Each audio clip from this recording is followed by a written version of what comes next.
Y como cada semana ponemos nuestros ahorros a funcionar de la mano de los mejores, creo que ya puedo saludar a Manuel Llamas. ¿Cómo estás, Manuel?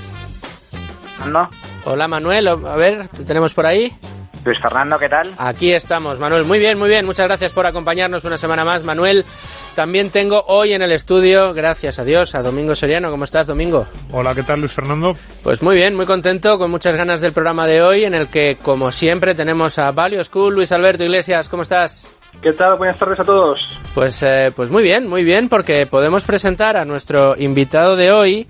Nuestro invitado creó un blog llamado quenoteloinviertan.com con el objetivo de animar a gente a coger las riendas de su futuro, de su dinero, divulgar sobre el sano hábito del ahorro y también de la inversión a largo plazo. Y alguien que hace un blog como este, pues tiene abiertos los micrófonos en un programa como Tu Dinero Nunca Duerme. Don Alejandro Álvarez, muy bienvenido a Tu Dinero Nunca Duerme. Hola, muy buenas, ¿qué tal estás? Bueno, Muchas gracias por invitarme. Bueno, gracias a ti por aceptar la invitación, por sacar este huequito en unas horas como estas, un domingo a la hora de comer, pero que a mí no se me ocurre mejor manera ni mejor horario para hablar de inversiones, así que como ya estamos todos... Bueno, pues seguimos aquí en Tu Dinero Nunca Duerme, avanzando en esta temporada y con un asunto que en algún programa que otro hemos tratado dentro de otros temas, digamos, más amplios, como pueda ser el mercado de materias primas. Bueno, pues hoy en Tu Dinero Nunca Duerme hemos querido contar con expertos en esta materia, más allá de lo que ya hemos tratado en otros asuntos, en otros programas como los programas que hemos tenido con Guillermo y Marta de Salmon Mundi, o bien otros analistas como los especialistas de AZ, que también nos han hablado en profundidad de este mercado de materias primas. Pero hoy nos queremos fijar en una materia prima, quizá la materia prima por excelencia, un metal precioso cuyo valor y significado trasciende su cotización y no estamos hablando de otro material, de otra materia prima que el oro. El oro ha sido la unidad de medida o patrón que ha dotado de valor al dinero en circulación de los estados, y esto ha sido así hasta hace bien poco, como diría aquel, hasta antes de ayer. El oro es quizá el activo más líquido del mundo y la mayor reserva de valor, considerado valor refugio por muchos analistas. Lo cierto es que el oro no ha dejado de apreciarse con el paso de los años casi, y esto es quizá una de las cosas más curiosas y más destacadas, al mismo tiempo o a la misma altura o al mismo nivel que lo ha hecho la inflación. Pero ¿cómo es de interesante tener parte de nuestra cartera invertida en oro? ¿Cómo podemos hacerlo de manera efectiva? A todas estas preguntas vamos a dar respuesta hoy con la ayuda de nuestro invitado, pero antes vamos a tratar de fijar los parámetros del tema con la lección de Manuel Llamas y la pizarra de Domingo Soriano. Soy Marta. Soy Guillermo. Somos asesores de Salmon Mundi y escuchamos Tu Dinero Nunca Duerme. Un programa de Es Radio en colaboración con Value School, con Luis Fernando Quintero.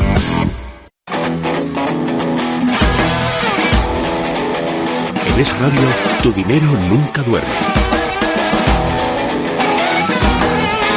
Bueno, querido Manuel, vamos a por tu lección. Si tuvieras que definir el oro como activo de inversión, ¿cómo lo harías? A ver. Bueno, el oro, para empezar, yo creo que hay que empezar por el principio. Pues empecemos por el principio. Es un metal precioso, es el metal precioso más conocido y popular, pero no solo es eso. Las propiedades específicas que posee el oro también lo convierten en un activo financiero, al margen de sus utilidades industriales. Es decir, el oro no solo se utiliza para la industria de la joyería, sino que tiene valor por sí mismo. Y es que el oro también es dinero. El oro se ha usado como dinero desde hace miles de años y lo ha hecho no por decisión de uno u otro gobierno, es decir, no por decisión de uno u otro político, sino por decisión del mercado, porque así lo hemos decidido entre todos. La humanidad, en casi todo tiempo y lugar, ha usado el oro como dinero. De hecho, en la actualidad es una de las pocas épocas de la historia en que el oro no se usa directamente como dinero, desde que Estados Unidos abandonara el patrón oro a principios de los años 70. Sin embargo, curiosamente, el oro sigue formando parte de los balances de los bancos centrales como reserva de valor. Y todo dinero debe servir para una doble función, como medio de cambio, como medio de intercambio y como depósito de valor. Y el oro cumple a la perfección estos dos cometidos gracias a 5 propiedades básicas. En primer lugar, es duradero. El oro no se deteriora ni se oxida con el tiempo, es divisible. Una onza de oro se puede dividir cuantas veces quieras sin perder valor. Es además consistente, ya que una onza de oro puro es igual siempre en cualquier lugar del mundo, lo que facilita el comercio y la liquidez. Es además cómodo de transportar y posee un valor tangible, es decir, un valor por sí mismo. Añadiría además que no se puede crear de la nada, a diferencia del papel moneda. Y estas características son precisamente las que convierten el oro en un activo financiero susceptible de ser adquirido como inversión, que es justo el tema que vamos a tratar con nuestro experto de hoy. Algunos lo consideran activo refugio, mientras que otros consideran el oro una inversión muy rentable. Sea como fuere, los datos sí evidencian una cosa muy clara, y es que el valor del oro es muy estable a muy largo plazo. A diferencia del papel moneda, que se deprecia muy rápido con el paso del tiempo, hoy, sin embargo, te puedes comprar un buen traje con la misma cantidad de oro que usaba un romano hace 2000 o casi 2000 y pico años para comprarse una buena túnica. Ese ejemplo siempre me ha encantado. Con el mismo oro que hoy te compras un buen coche, entonces te comprabas un buen carro. Es que es maravilloso. O sea, es quizá... En Zarorum, ¿eh? En Zarorum te comprabas entonces una túnica. En fin, gracias Manuel por tu lección, y ya que ha empezado Domingo a hablar, pues nos vamos ya a su pizarra. Hola, soy María Ángeles León, fundadora de Global Social Impact Fund, y escucho todos los domingos, también en podcast, Tu dinero nunca duerme. Lo escucho y lo disfruto.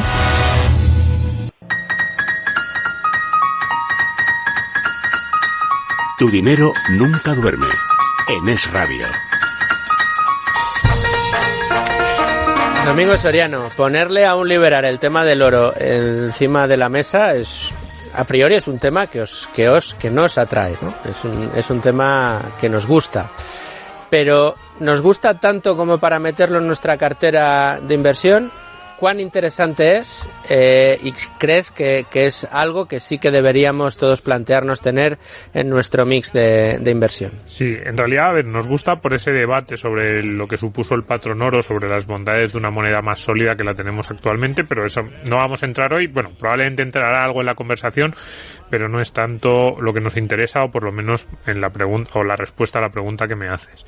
Respecto a si tener el oro o no en cartera, yo siempre diferencio a las personas que me lo preguntan. Les digo, tenemos que diferenciar dos aspectos. Uno es, la pregunta es si ahora es un buen o mal momento para tener oro en cartera. Y ahí eso es una apuesta, una decisión inversora, pues no tan diferente de la que puede ser con otros activos. Oye, la próxima década, o el próximo año, o los próximos 6 meses, en función de cuál sea tu horizonte inversor, cómo lo va a hacer de bien o mal el oro. Es cierto que lo suele hacer bien en los momentos de inflación elevada y en los momentos en los que se degrada la moneda fiat. Y da la sensación de que eso nos puede ocurrir en la próxima década. No a lo mejor la inflación clásica, pero sí inflación en otro tipo de activos que haga que los bienes reales, y en concreto el oro, mejoren su posición. Bueno, me parece una apuesta razonable, pero probablemente nuestro invitado y gente que sabe mucho más que yo nos podría decir si están de acuerdo o no. Y bueno, hay muchas cuestiones. Además, ha sido tan raro lo que hemos vivido en los últimos 10 años en política monetaria que yo me siento, vamos, por aquí sí que andamos con pies de plomo. No tendría muy claro qué es lo que puede ocurrir en los próximos 10. Pero luego hay una segunda pregunta que no es exactamente así, y ya no es tanto si es bueno o mal momento, como si en toda cartera debería haber una parte de oro. Yo no tengo, lo digo porque sabes que siempre nos gusta decir también un poco lo que tenemos, pero siempre me ha parecido un consejo razonable. Yo no tengo directamente, aunque sí que varios de los fondos en los que yo tengo invertido mi dinero tienen posiciones bastante importantes o en la industria del oro o en sectores relacionados. Pero tener una pequeña parte en oro a mí siempre me ha parecido que era un consejo que me parece muy razonable. Es decir, hace muchos años un amigo, un buen inversor, que sabe mucho más que yo, me decía, yo siempre tengo entre un 5 y un 10% de mi cartera en oro. Dice, ¿por qué? Porque yo entiendo que esa es la última red de seguridad. Es decir, si todo va mal, incluso si en tu país entra en un proceso de degradación absoluta, que no lo anticipamos, pero imaginémonos una situación a la venezolana, tener un pequeño porcentaje de oro en la cartera te va a suponer esa red de seguridad, incluso te va a un colchón para los malos momentos, incluso sin llegar a esa situación tan negativa, digo, a la venezolana o a lo mejor un poquito menos a la griega, pues tener ese pequeño porcentaje de oro en la cartera te sirve como colchón. Y a mí, desde que me lo dijo, me parece razonable. Ya digo que no tengo, pero no es una de esas cosas que siempre tengo ahí un poco pendiente de. No me estaría mal que empezásemos a fijarnos un poquito en si meter una pequeña parte de la cartera. Bueno, pues ahí queda esa pizarra. Te agradezco mucho además lo exhaustivo que ha sido, porque había una respuesta muy fácil, que era empezar por el final, ¿no? Pero efectivamente también es un producto de inversión en el que pues hay que analizar si nos interesa o no, dependiendo de nuestro horizonte temporal, tener posiciones en oro o no tenerlas. Bueno, pues con todos estos elementos de análisis ya encima de la mesa, ¿qué os parece si arrancamos la tertulia? Hola, soy Antonio San José, director de comunicación de Azvalor, y por supuesto también escucho, como usted, Tu Dinero Nunca Duerme. Tu Dinero Nunca Duerme. Un programa de Es Radio en colaboración con Value School, con Luis Fernando Quintero.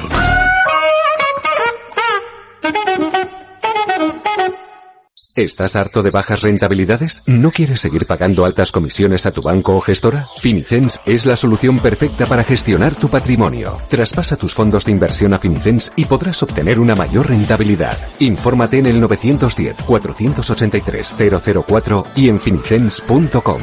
Finicens, especialistas en inversión indexada.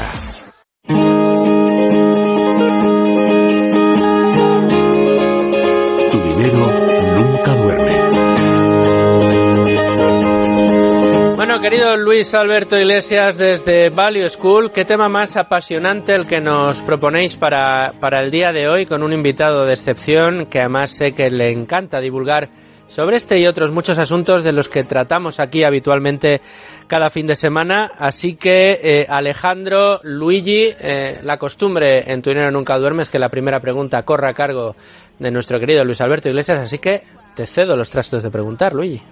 Pues vamos allá. En este programa hemos hablado muy a menudo del value investing. Se ha mencionado, con creces, vamos a decir, a Warren Buffett, que, aunque pues es uno de los mejores, si no el mejor inversor de la historia, también es una persona que no habla muy bien del oro, porque para él no es un activo de inversión. Tengamos en cuenta que el oro, rentabilidad, digamos, pues no genera, no va a pagar dividendos. El beneficio que se le puede sacar en cuanto a, que uno gane dinero con oro es venderlo a un precio mayor que el que uno lo compró en su momento, ¿no? Es lo que se puede esperar del oro. Él cuenta que si uno entierra todo el oro que se ha extraído desde los comienzos de la minería de oro en el hueco de una piscina olímpica, que es lo que viene a caber, pues cuando lo desentierre no va a tener más que lo que puso en un principio, con lo cual nada hay dentro de él que haga una generación de riqueza, como por ejemplo las empresas de las que hemos hablado aquí, pues también con creces, con los gestores. Entonces, pintado este panorama, yo le quiero preguntar a Alejandro cuál es el lugar y sobre todo la función que puede cumplir el oro en una cartera de inversión, de un particular, que es el oyente fundamentalmente al que nos dirigimos. ¿Qué se puede esperar de él y qué es lo que aporta a una cartera, como digo, de los oyentes de este programa? Antes, comentaba Manuel que el oro que se ha utilizado históricamente como valor refugio, y yo creo que es el principal rol que debería tener el oro dentro de una cartera. Y especialmente porque, como hemos visto a lo largo de los años, la devaluación que ha tenido la moneda, el oro se ha mantenido constante en su poder adquisitivo, digamos, como ya habíamos comentado. Y el sistema financiero actual un poco está llevando en esa dirección, a través de la represión financiera que estamos viviendo, con los bajos tipos de interés. Pues el oro como refugio me parece una decisión extraordinaria. Y la famosa tesis de Warren Buffett, y que comparten otros inversores, y recuerdo que no todos los inversores son Warren Buffett, y gente como por ejemplo Ray Dalio sí defiende el oro, es que como efectivamente el oro no tiene flujos de caja, pues básicamente es una simple especulación o un trozo de piedra. Había alguna anécdota por ahí de Warren Buffett en el que decía que metemos un trozo de oro, creo que es bajo tierra, y lo rescatamos 100 años después, y seguimos teniendo lo mismo, algo así era. Pero lo que estamos haciendo cuando compramos oro muchas veces es que esperamos que la moneda se degrade. Nosotros contamos que el oro vaya a conservar su poder adquisitivo y estamos anticipando esa degradación. Y como inversores yo creo que tenemos que estar protegidos frente a ese caso, el cual es perfectamente posible. Y como estamos viendo en los últimos años, aunque no hay inflación en los bienes de consumo a nivel de IPC, sí que hay una inflación de la que se habla menos, que es la inflación en el resto de activos financieros que tenemos a nuestro alrededor. Todo está en máximos ahora mismo.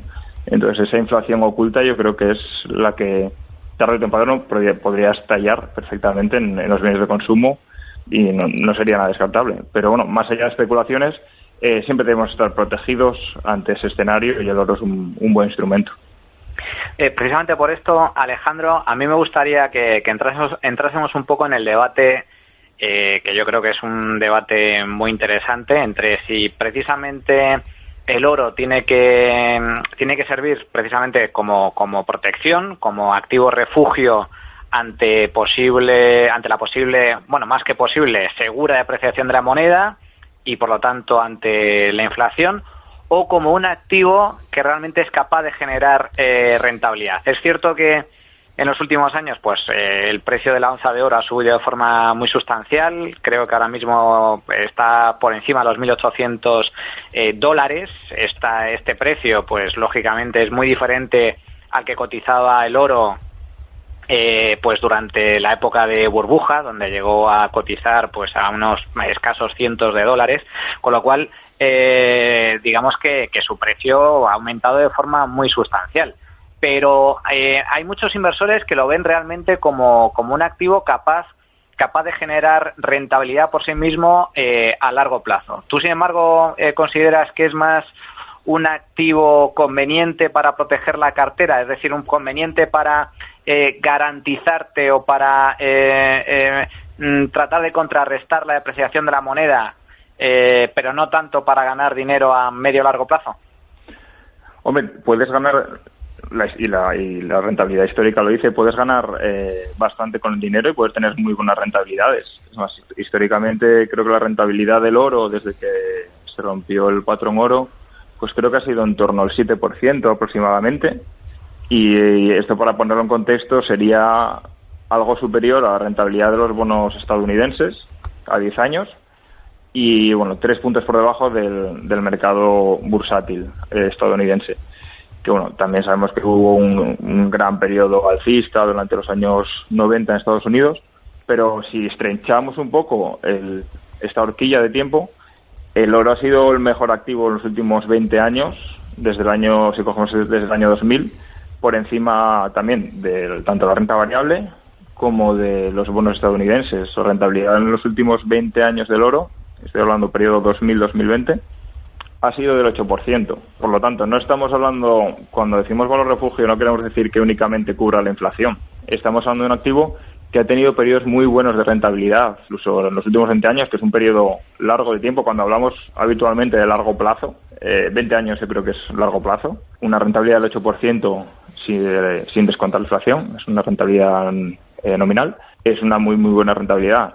Ahora bien, debemos ser conscientes que esto no siempre es así. Lógicamente, si hubiésemos tenido la mala pata de comenzar a invertir en oro a finales de los años 70, principios de los 80, creo que fue el año 81 cuando tocó máximos el oro, pues luego hubo una gran travesía por el desierto en la cual el oro pues cayó mucho de precio y tuvo una rentabilidad aproximadamente del 0%, rentabilidad negativa.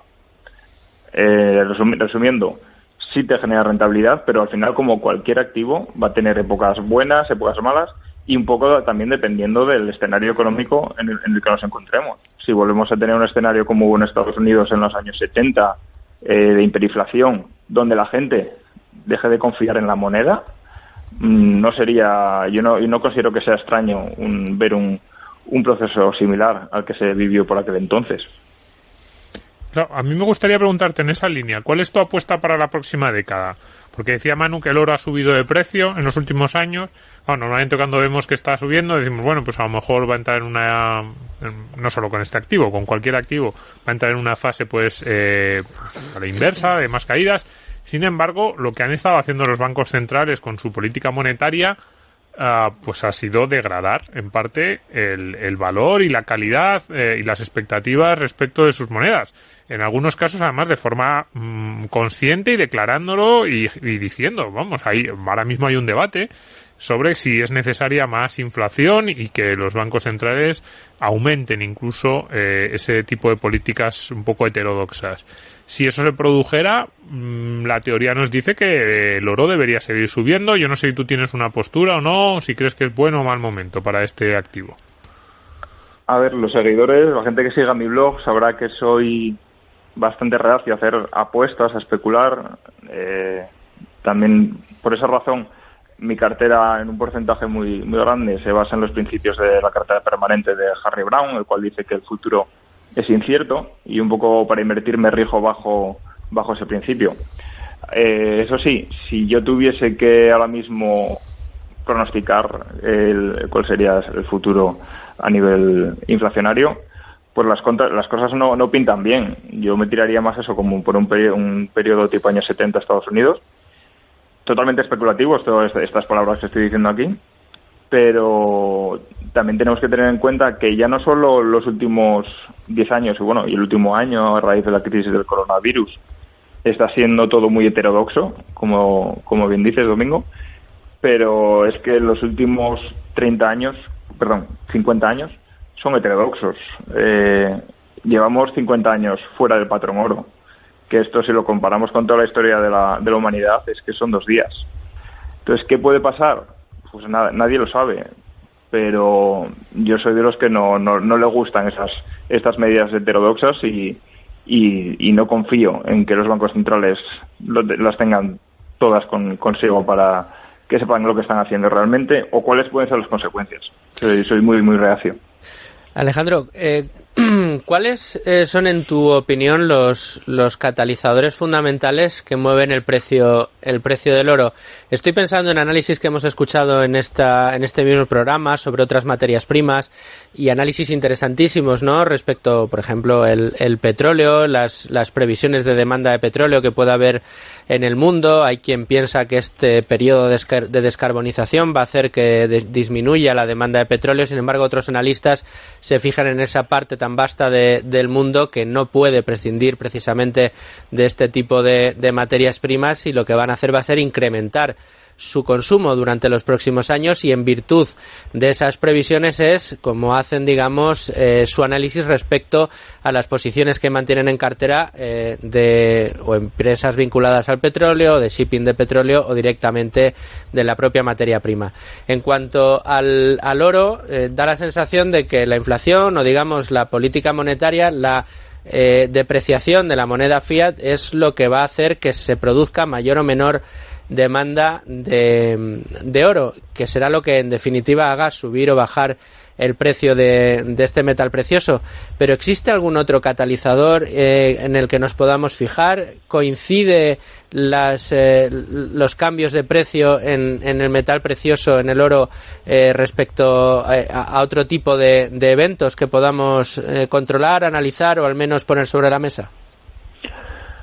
A ver, el oro, debemos ser conscientes de cuáles son las fuentes de demanda que tiene. Antes bien hablábamos que no es únicamente un metal precioso y que se utilizará como un bien monetario o como un activo financiero, sino que básicamente hay también un 50% de la demanda de oro que viene de otras fuentes, y la más importante, el 40% más o menos, eso se puede consultar en la página del Consejo General del Oro, es la joyería. La joyería representa un 40% aproximadamente, años más, años menos, de la demanda, y un 10% también la fabricación electrónica.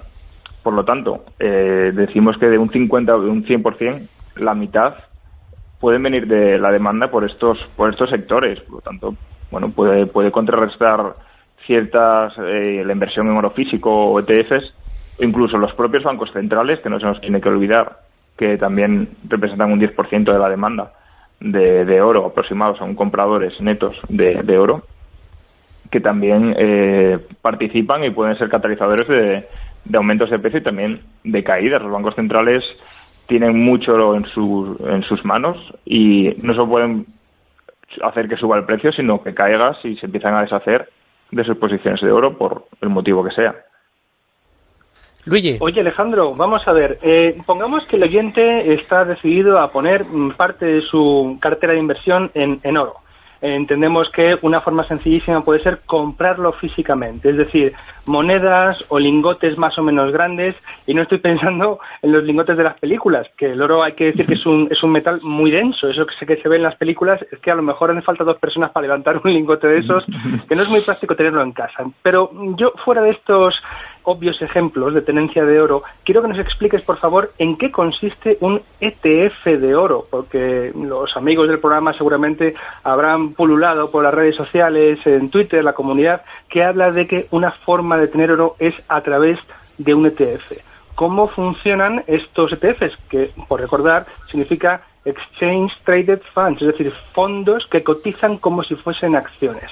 ¿Ese fondo cotizado es que tiene oro detrás? ¿Es una forma de comprar oro o es simplemente pues un activo financiero que no está respaldado por oro?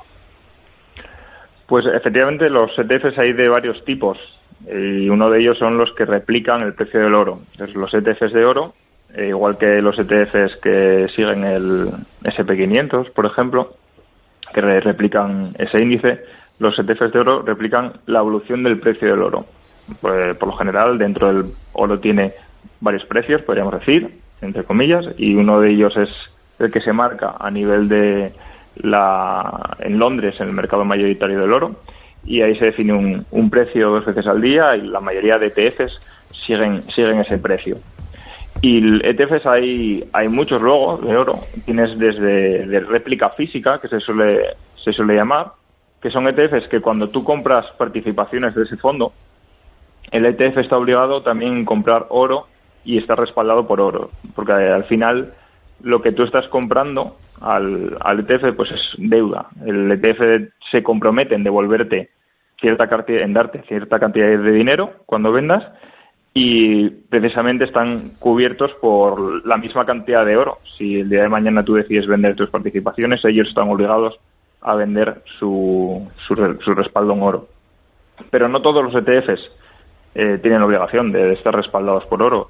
Están los que se llaman de réplica sintética, pues que lo que hacen es efectivamente pues replicar el precio del oro, pero utilizando derivados financieros y otros instrumentos que al final lo hacen lo mismo, es seguir un precio. Mi consejo es siempre comprar ETFs de réplica física para tener esa garantía y dejarnos de complicaciones de derivados y cosas que yo creo que es mejor evitar en la medida de lo posible. Es mi opinión. Pero siempre tenemos que ser conscientes que cuando compramos un ETF de oro, no estamos comprando oro de nuestra propiedad. Eso debemos tenerlo muy claro. El oro que compra el ETF pertenece al ETF.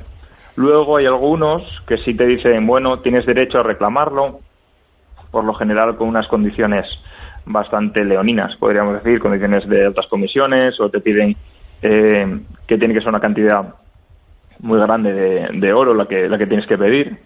Así que no pensemos que cuando compramos un ETF de oro estamos comprando oro que es nuestro y que alguien nos lo guarda, pues ya sea en Suiza, Londres o donde sea. Eso es muy importante que lo tengamos en cuenta. Aunque yo siempre digo que los ETFs de oro me parecen una herramienta que está muy bien a la hora de operar. Es muy cómodo comprar ETFs, sobre todo si tienes experiencia en la compra-venta de acciones, porque funcionan exactamente igual que una acción. Necesitas un broker, acceder a él, y ahí pues tienes una horquilla de compra-venta, un precio de compra y un precio de venta, y operas exactamente igual que una acción. No hay ninguna diferencia en ese sentido, pero siempre con esas consideraciones, que no tienes oro físico y es importante tenerlo en cuenta. Esto, precisamente en línea con esto que estás comentando, Alejandro, ¿en qué ETFs recomendarías entrar? O sea, tampoco en formato de recomendación, te lo pongo todavía más sencillo. Es decir, ponnos ejemplos de los ETFs en los que tú, por ejemplo, inviertes, y en cuáles compras tú ¿Y qué coste tienen de comisión? Porque efectivamente, esto que estás comentando me parece muy interesante, el hecho de que son ETFs de oro físico, por lo tanto hay respaldo detrás, lo cual es una garantía, porque efectivamente en el caso de que se produzca reembolsos masivos, ventas importantes, etcétera, siempre va a haber liquidez, siempre va a haber algo que respalde esos activos y por lo tanto vas a tener una mayor seguridad de que vas a recuperar tu dinero, pero al mismo tiempo, si ese oro no es tuyo, sino que es del ETF, al ser oro físico, ahí hay unos importantes costes de custodia. Ese oro hay que guardarlo, hay que vigilarlo en algún sitio, me imagino, ¿no? Eso es. Pues yo podría recomendar, dos ETFs que tengo yo. Bueno, uno de ellos es el ETFS, Physical Swiss Gold, es decir, traducido, podríamos decir, ETFS, oro físico suizo. Eso suena bien. Eso de oro físico y suizo, sí. Son de fiar. Ese sería uno que tiene unos costes del 0,15% anual. Es decir, a ti no te quitan directamente, digamos, de tu cuenta del broker ese dinero, ese 0,15%, sino que lo que hace el ETF es vender un poco de oro para financiar esos gastos. Entonces, según va pasando el tiempo, cada participación del ETF va representando una cantidad menor de oro. Así se financian esos costes de custodia que, como bien dices, pues incurre el ETF. Cada año va vendiendo oro, poco a poco, vemos que es un 0,15%, pero si, por poner un ejemplo, la participación representase 1 onza de oro, dentro de un año tu participación va a representar 1 onza de oro menos ese 0,15%. Vale, esto es importante tenerlo en consideración. Y otro sería el Invesco Physical Gold ETC. También sería otro que también tiene unos costes de 0,15. No, solo un detalle para concluir el tema de la inversión, que creo que me parece muy muy interesante. Oro físico. Vale, yo no quiero ETF, yo quiero tener el oro... Por ahí va a ir yo. Después de que resulte que el ETF también se devalúa, ¿cuál es la alternativa del oro físico? Y del bueno, que Manu es como los piratas, de los que muerden las monedas para comprobar que no se doblan. Oro físico, aquí hay una doble pregunta. Oro físico, que sería monedas o lingotes. Y relacionado con esto, ¿qué opinas de las tiendas de compro oro que hemos visto todos por las calles a cientos durante la crisis? Dentro de entre monedas y lingotes, mi recomendación personal siempre son las monedas, porque los lingotes, aunque sea la imagen que te viene a la cabeza, pues tienen muchas veces más problemas en temas de autenticidad. Es decir, si Manuel realmente probara ese oro y le diese un mordisco en los lingotes, es más fácil llevarte alguna sorpresa. Y por eso muchos lingotes, cuando se venden, son vendidos por refinerías privadas y luego también las hay públicas, y tienen el problema que tienen que venir empaquetados, termosellados en un paquete con un certificado, y tú no lo puedes abrir, porque digamos que esa es la forma de garantizarte que efectivamente es un oro y que su pureza y que tiene todas sus características son las correctas, no es oro falso. Entonces tú no puedes abrir el oro, no puedes tocarlo, que yo creo que es parte también un poco de la gracia, poder tocar ese oro. Las monedas, en cambio, como tienen al final unas dimensiones de peso, de un cierto diámetro, el oro es muy difícil de falsificar eso, porque al final si quieres hacerlo más pesado, pues tienes dos opciones, aumentar el grosor o aumentar el diámetro, entonces ya no te va a casar con esos requisitos que tiene la moneda, que son conocidos. Por lo tanto, las monedas me parecen una mejor opción. Además, las monedas, el tamaño más grande que se pueden comprar es 1 onza, que 1 onza son 32 gramos, y son muy pequeñitas en el caso de que quieras tenerlas en casa por alguna razón, porque quieras tener el oro a mano, pues es, digamos, fácil de esconder, tienen esas ventajas. En cambio, los lingotes, como antes decía Luigi, pues tienes hasta los de 12 kilos, que son los que salen en las películas, esos de 400 onzas. Alejandro, pero Dinos, haznos una comparativa, un ETF de oro versus oro físico. ¿Qué ventajas, qué pros y contras tiene cada uno de ellos? Siempre con la vista puesta en el inversor particular, que es el que nos está oyendo. Imagínate que ya hemos convencido a mucha parte de nuestra audiencia de que una parte de su cartera se la van a hacer en oro. Entonces dices, joder, ¿pero qué hago? ¿Me cojo un ETF? O mira, para dejarme de historias y asegurarme de lo que tengo y del respaldo y tal, me voy a comprar oro físico. Porque hay que decir que el oro físico puedes o tenerlo en casa o puedes dejarlo en custodia, ¿no? Hay muchas maneras de comprar oro físico. Sí, para mí yo creo que la mejor solución muchas veces es un mixto, no hay que irse a los extremos. Ventajas de los ETFs: operativa, como antes decía, muy fácil, en menos de 5 minutos entras en tu broker, operas y compras el ETF de oro. No tienes que custodiar oro, ya se encarga para eso el ETF, y de cambiar de ETF, escoger diferentes proveedores. Es más barato en el sentido de que si utilizas un broker que no te cobre grandes comisiones, tú únicamente pues pagas por la operativa, la compraventa, pues la comisión pertinente, y la comisión de custodia muchos brokers ya ni te la aplican si tienes un buen broker. Problemas con el ETF con el oro físico. El oro físico o lo custodias tú o, como decíamos, lo dejas a un tercero para que te lo custodie, ya sea una entidad especializada en la compraventa de oro físico o en una caja fuerte en un banco. Y también otro punto en contra del oro físico es que es más caro, porque nosotros cuando compramos oro, antes decíamos que los ETFs replican el precio del oro en ese momento, y el único coste es los 15, 20 euros, lo que te cobre tu broker. En este caso, cuando compramos oro físico, los distribuidores te aplican lo que se llama una prima, ¿vale? Te cuesta un poco más, pues ese poco más puede ser un 5%, 4, 5, 6%, depende, sobre el precio del oro, porque el oro no lo compras en bruto. El oro te llega pues con una moneda que ha tenido que ser fabricada, ha tenido que ser distribuida, llegar hasta el vendedor se va a llevar un beneficio, todas estas cosas. Por lo tanto, mucha gente a mí en el blog me dice, es que el oro físico no me renta por eso, porque ya partes con una desventaja a nivel de rentabilidad. Una opción, una alternativa es, bueno, yo compro oro físico para buy and hold, es decir, para invertir a largo plazo, lo compro pero no pienso venderlo nunca más.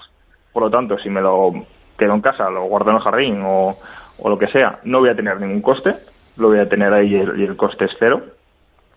Y luego para operar, pues utilizar un ETF, pues porque quieras rebalancear tu cartera, pues que el oro suba mucho de precio y quieres tener una exposición menor al oro, pues puedes utilizar el ETF, que tiene esas ventajas. Yo creo que la sabiduría está un poco en quedarte con lo bueno de ambos mundos.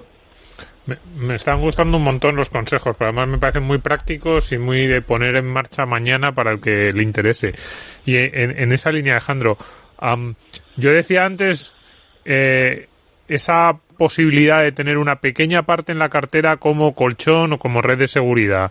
¿Crees que es interesante para el inversor? ¿Y cuál sería esa cifra que más o menos tú crees que para un inversor medio puede ser razonable de tener el oro, pues eso, más a largo plazo y más pensando no tanto en una apuesta de si va a subir en los próximos 3 años o no, sino simplemente pues ahí de colchón o de amortiguador? Pues la cifra que diste antes, Domingo, me parecía una cifra muy buena, del 5 o 10%, si digamos no eres un fanático del oro, podríamos decir. Hay carteras, como antes decía, que yo invierto en la cartera permanente. La cartera permanente de Harry Brown dedica un 25% de sus activos al oro. Entiendo que para mucha gente sea una cifra muy elevada, y que lo es. Pero un 5 o 10% ya te puede dar una parte de esas propiedades, sobre todo también de diversificación y de descorrelación de activos, que son muy importantes a la hora de gestionar una cartera. Precisamente antes hablábamos que en la época 2000-2020 el oro había sido la estrella, había tenido más rentabilidad que incluso la renta variable. Y además hay un ejemplo que en estos 20 años una cartera que tuviese un 10% de oro y un 50% de renta variable y un 40% de renta fija, habría tenido más rentabilidad que una cartera de 100% renta variable. Estos son números de Estados Unidos, bolsa estadounidense, y la mitad de volatilidad, que eso es el dorado, valga la redundancia, en sacar más rentabilidad, pero con la mitad de volatilidad en tu cartera. Y esto con un 10%, estamos hablando de oro.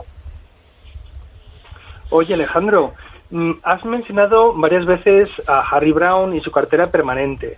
Desde luego, aunque dediquemos el día de mañana, que esto lo aconsejo a los compañeros, tanto Luis como Domingo como Manu, un programa para explicar esto a fondo, ¿qué aporta tener tanto, un 25% de toda tu cartera de inversión en oro, con los inconvenientes que hemos expuesto aquí, también sus ventajas? ¿Qué subyacía en esa filosofía de Harry Browne que justificase, por sus efectos positivos supongo yo, tanto oro en una cartera de inversión? Claro, para entender un poco esta distribución, que este 25% de oro, tenemos que entender que Harry Browne distribuía la cartera en 4 cuartos. Un 25% de oro, un 25% de renta variable, otro 25% en bonos a largo plazo, bonos gubernamentales de máxima calidad crediticia, muy importante esto, no cualquier bono, y un 25%, digamos, liquidez. Él recomendaba letras del tesoro a muy corto plazo. ¿Y de dónde sale esta idea? Pues básicamente un poco de la teoría del ciclo económico, que Harry Browne pues consideraba que cada uno de estos activos, o uno o varios, se podían comportar bien en una fase del ciclo. O sea, el ciclo pues va a tener prosperidad. Él decía que tenías prosperidad, que es cuando las empresas iban bien, vendían, el paro descendía, que en ese momento es cuando la renta variable, en teoría, pues tiene que tirar para arriba. Luego tendrías la deflación, pues cuando hay una caída de los precios, es cuando los bancos centrales comienzan a bajar los tipos de interés, que ahora no paran de bajar los tipos, pero en ese momento, cuando bajan los tipos, lo que pasa es que sube el precio de los bonos. Y sobre todo los bonos con mucha calidad crediticia son muy demandados. En el caso de Europa, pues podemos decir los bonos alemanes son la estrella en este caso. Bonos a largo plazo, estamos hablando de bonos con vencimiento 30 años más o menos, 30-25 años. Es lo que Browne recomendaba. Luego, por otro lado, tenemos la inflación, que es donde ahí entraría el oro y brillaría el oro. Y por último, la liquidez, que la liquidez es un poco un activo que añade Browne a la cartera para dar, digamos, estabilidad a la misma. Como ahora mismo he mencionado 3 activos muy volátiles, como sabemos la renta variable es muy volátil, los bonos a largo plazo, al ser de largo plazo, los hacen muy volátiles. No pensemos en bonos como, digamos, deuda de 1 año, 2 años, que es poco volátil. Los bonos a largo plazo son muy volátiles y el oro es muy volátil a corto plazo también. Aunque a largo plazo mantiene el poder adquisitivo y en el corto plazo es muy, muy volátil. El caso daba esa estabilidad y también, pues bueno, en momentos de lo que él llamaba recesión, que son pues cuando haya subidas de tipos en los que el dinero es demandado, la liquidez es el rey y donde te pueden caer incluso en momentos de recesión todos los activos de una cartera podrían caer, incluido el oro, la renta variable, los bonos, pues tendrías, digamos, un poco de esa pólvora seca para comprar los activos que han caído de precio. Alejandro, hay una creencia o casi algo que yo he visto digamos más de cerca en inversores que digamos, tienen una parte muy importante de su cartera invertida en oro, y es aquellos que iba a decir apuestan, no voy a decir apuestas, sino que el análisis que hacen de la situación económica es muy pesimista en un plazo determinado, es decir, consideran que los fundamentales de la economía están anunciando una crisis muy importante que derivará en una crisis inflacionista importante en el por lo menos en el medio plazo. Y esta es una creencia que dice que aquel que de verdad se cree eso, como dicen ellos, apuesta a la catástrofe. Evidentemente parte importantísima de su cartera la tienen no solo en materias primas, sino fundamentalmente en materias primas como el metal precioso del oro. Con esto sobre la mesa, yo te pregunto, ¿esto es lo más normal? ¿Es una apuesta, si estás convencido de lo que te dicen los números, positiva? Y en paralelo te pregunto, ¿qué hizo el oro en la crisis del 2008 o qué hizo el oro durante la crisis del coronavirus? Vale, la primera pregunta, ¿me la podrías repetir? No, básicamente la pregunta es si crees que aciertan aquellos que consideran que la economía va a sufrir un shock importante en los próximos años y creen que hay una crisis muy fuerte al caer, por lo que les dicen las fundamentales de la economía, entonces se apalancan bastante en el oro pensando que va a subir cuando vengan mal dadas. Si crees que es una estrategia correcta y en segundo lugar y en paralelo casi un poco si esta estrategia ha venido a refrendar los análisis de aquellos que lo hicieron de cara a la crisis de 2008 o de cara a la crisis del coronavirus que hemos vivido recientemente el año pasado.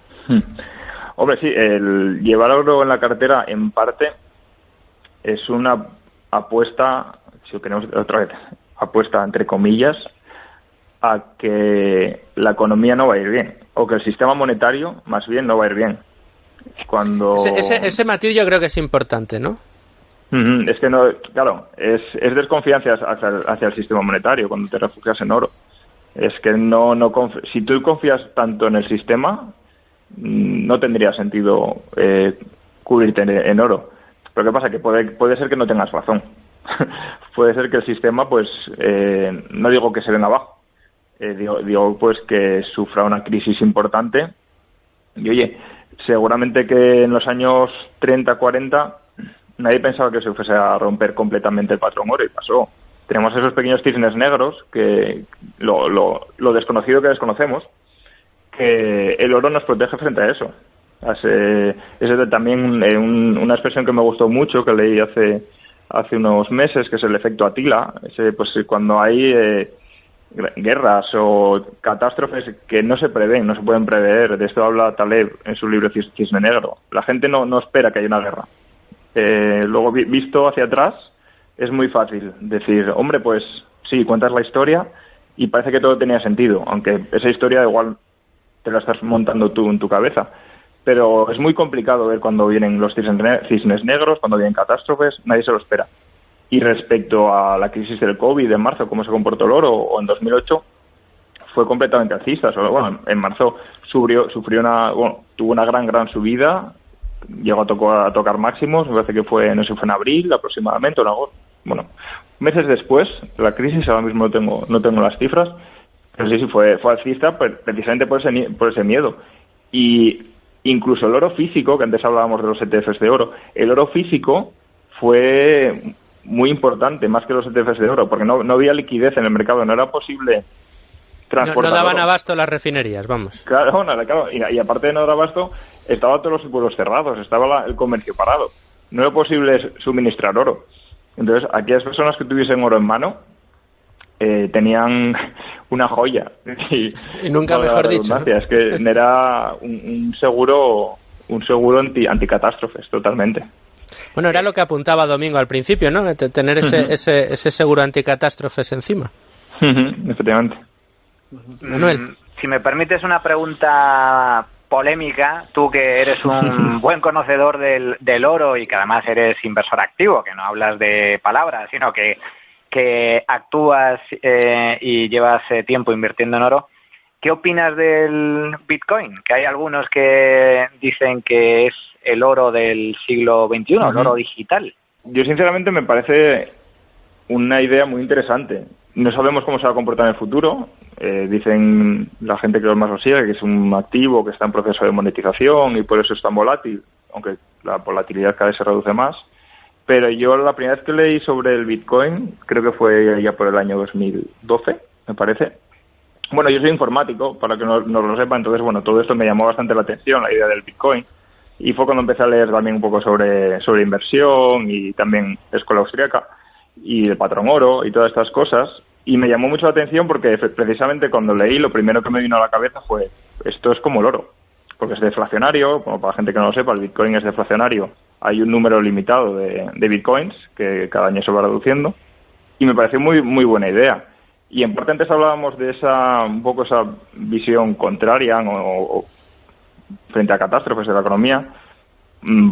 No podríamos descartar que el Bitcoin no llegase a actuar en algún momento como a los refugio. No lo sabemos, ¿no? Porque el oro tiene la ventaja que es el conocido efecto Lindy, que se llama, que es una tecnología, un instrumento que ha estado junto a nosotros y ha funcionado pues mucho tiempo, hay muchas posibilidades de que siga la misma cantidad de tiempo funcionando.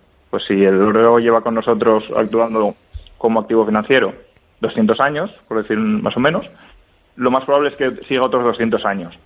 El Bitcoin ahora mismo no juega tampoco con esa baza. El Bitcoin tiene 10 años de vida, me parece que empezó en 2011, 2010, 2009, por ahí es cuando Nakamoto sacó el paper. Pero yo creo que, como parte especulativa de la cartera muy pequeña, yo no lo vería mal el meter oro, precisamente porque tiene lo que hablamos siempre, tiene un upside muy grande, puede subir mucho. Y bueno, si luego cae y desaparece y el Bitcoin acaba siendo una anécdota, pues bueno, perder igual ese 1%, 2%, 3% de tu cartera no significa mucho, pero el upside que puede tener es muy grande. Y si lo comparamos con el oro a nivel de capitalización, en teoría dicen los expertos que tiene mucho recorrido, que igual, repito, nunca se cumple, y esto son todo especulaciones y queda en nada. No lo sabemos, pero creo que no puede no hacer daño, pero yo creo que es importante. Esto no quiero que sirva como consejo de inversión. Pienso que una persona que se interese por el Bitcoin debería leer, y yo recomiendo, por ejemplo, el libro del patrón Bitcoin, que no habla de Bitcoin en un 80%, pero sirve para sentar las bases a nivel de fundamentos de teoría monetaria, que es en parte en lo que reside el éxito o el éxito que podría tener el Bitcoin.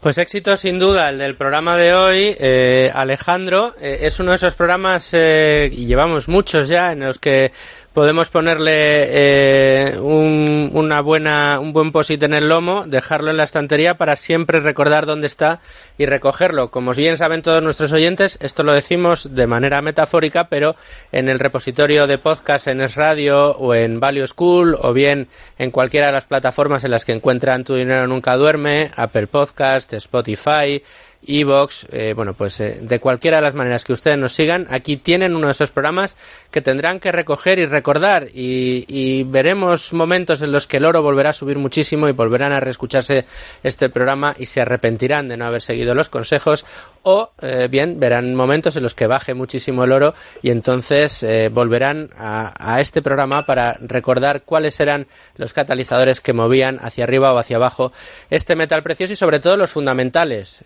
de este metal precioso, y de por qué muchos inversores, como es el caso de Alejandro, recomiendan tener parte de la cartera invertida en este metal precioso, o si no lo recomiendan, por lo menos consideran que es una buena cosa. Así que nos estamos quedando ya sin tiempo. No te vayas, Alejandro, porque nos va a contar Luigi enseguida algunos consejos extraordinarios para estos días. Luis Alberto Iglesias, tiempo de tus recomendaciones, Value School. Venga, vamos allá. Y yo, como sé que este programa habrá dejado con la miel en los labios, como se dice, a muchos oyentes que quieran estudiar y aprender más, voy a recomendarles una gran clase magistral que nos impartió Alejandro. Ahí fue donde le conocí yo en persona, en el mes de diciembre pasado, justito antes de irnos de Navidad, en Value School. El vídeo ya está en YouTube, lleva ya unas semanas en el canal y tiene hoy más de 24.000 reproducciones, para que se hagan una idea. Se titula Cómo invertir en oro desde cero, y es una clase, como digo yo, desde lo básico de qué es el oro como activo de inversión hasta las formas, monedas, lingotes, ETFs, todo explicadísimo con diapositivas de acompañamiento. Ahí está, para que todos lo descarguen. Me refiero a las diapositivas con PDF, y aprendan, porque de verdad, siguiendo los consejos, se puede incorporar al minuto siguiente oro a la cartera. 1 hora y media de vídeo tremendamente bien explicado. Lo segundo que se puede hacer es leer el propio libro que Alejandro escribió, titulado Invertir en oro desde cero. Dejamos ahí el enlace a la página de Amazon, donde está en formato ebook, se puede comprar y descargar y empezar a leerlo. Es cortito, breve y muy conciso, tremendamente práctico. Después quiero también recomendar otro vídeo que tenemos en Value School de hace ya un par de años, donde el profesor Juan Manuel López Zafra vino con Tomás Epeldegui. Muchos conocerán la tienda Degusa, se dedican a vender oro. Hemos dicho dónde se puede comprar, pues bueno, Degusa es una de las distribuidoras que está además en Madrid. Tenemos ahí una sede cerca del Retiro. Tanto el señor Epeldegui como López Zafra, los dos vinieron a hablarnos de cómo invertir en oro para proteger y aumentar tu riqueza. Quizá una charla más teórica, comparada con la que nos dio Alejandro en Navidad. Y lo último, quiero anunciar a todos los oyentes que acabamos de lanzar una nueva serie gratuita de documentos educativos de inversión titulada La Biblioteca del Inversor. Una vez al mes, un gestor nacional nos va a recomendar sus libros favoritos agrupados por temáticas y sus consejos para optimizar la lectura y para que nos aproveche. En enero ya está disponible en el enlace que vamos a poner en el tweet del programa.